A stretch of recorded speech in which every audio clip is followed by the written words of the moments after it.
Assalamualaikum warahmatullahi wabarakatuh. Kembali lagi bersama saya Isnur Maulidah.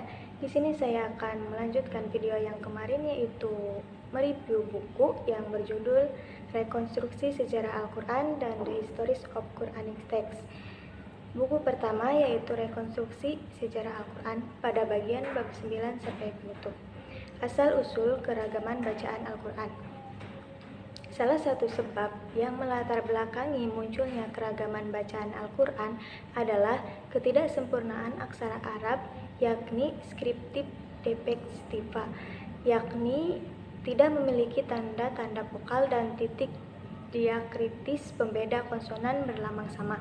Memang dengan adanya keberagaman ini sudah tidak asing lagi di dalam agama Islam itu sendiri, sebagaimana diungkapkan oleh Al-Jazairi. Ibnu Abi Hashim pernah mengungkapkan pandangan bahwa sebab terjadinya perbedaan bacaan dalam tradisi qiraah 7 dan tradisi-tradisi bacaan di luarnya adalah bahwa di kawasan-kawasan utara Islam yang memperoleh kiriman salinan mushaf Utsmani telah berdiam para sahabat Nabi, yang darinya masyarakat wilayah tersebut mempelajari bacaan Al-Quran. Karena salinan-salinan mushaf yang dikirim Utsman ditulis dalam scriptio defectiva, maka masyarakat di tiap wilayah itu tetap membaca mengikuti bacaan yang mereka pelajari dari para sahabat Nabi sepanjang bersesuaian dengan teks Utsmani, sementara yang tidak bersesuaian dengannya itu ditinggalkan. Dari sinilah muncul keberagaman bacaan di kalangan qurra dari berbagai wilayah Islam. Banyak sekali cerita-cerita para sahabat tentang perbedaan bacaan Al-Quran. Salah satunya adalah pertingkaian antara sahabat Umar dengan sahabat Hisham mengenai perbedaan bacaan pada surah Al-Furqan. Tetapi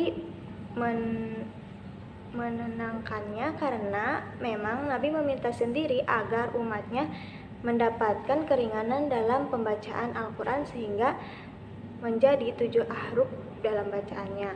Proses unifikasi teks dan bacaan Al-Quran yang dimotori oleh Khalifah Utsman yang mencapai kemajuan pada penghujung abad ke-3 Hijriah dengan selesainya penyempurnaan aksara Arab yang digunakan untuk menyalin Al-Quran, dan pada permulaan abad ke-4 Hijriah dengan penerimaan ortodoksi atas 7 bacaan yang dihimpun Ibnu Mujahid baru mencapai titik kulminasi dengan dipublikasikannya Al-Quran edisi standar Mesir pada tahun 1923. Edisi Mesir ini seperti terlihat telah berhasil menciptakan keseragaman yang hampir bersifat absolut dalam teks dan bacaan Al-Quran.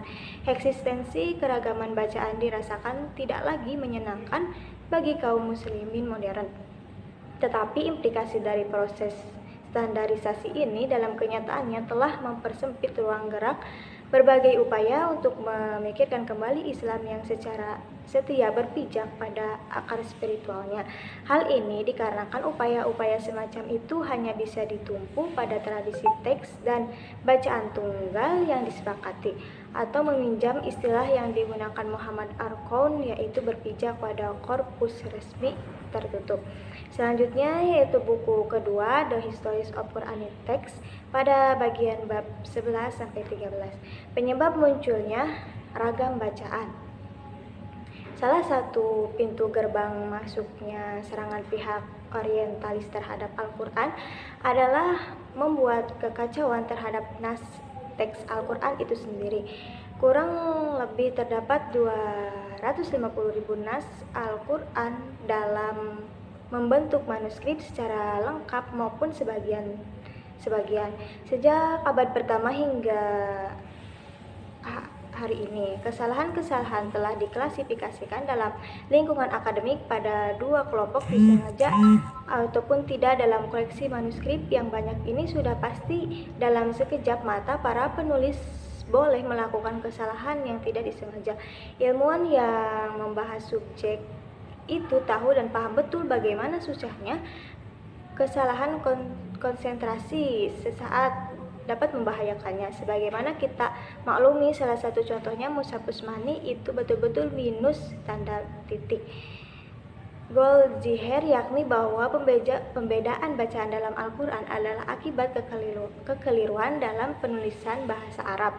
Zaman dahulu tidak ada titik dan tidak ada tanda diakritikal. Sistem pengajaran Nabi dalam menyampaikan Al-Quran itu menggunakan ilmu qiraat yang benar, yang diperkenalkan oleh Nabi Muhammad SAW sendiri. Suatu praktik ini yang menunjukkan tata cara bacaan setiap ayat. Aspek ini juga berkaitan erat dengan kewahyuan Al-Quran. Teks Al-Quran telah diturunkan dalam bentuk ucapan lisan dan dengan mengumumkannya secara lisan pula, berarti Nabi Muhammad SAW secara otomatis menyediakan teks dan cara pengucapannya pada umatnya. Sistem yang Nabi ajarkan itu mulai sirna ketika Nabi berada di Madinah, dengan alasan Islam yang sudah tersebar luas di wilayah non-Arab yang memang sangat sulit untuk membaca tulisan Arab tersebut. Dari situlah sehingga muncul istilah mushaf Utsmani.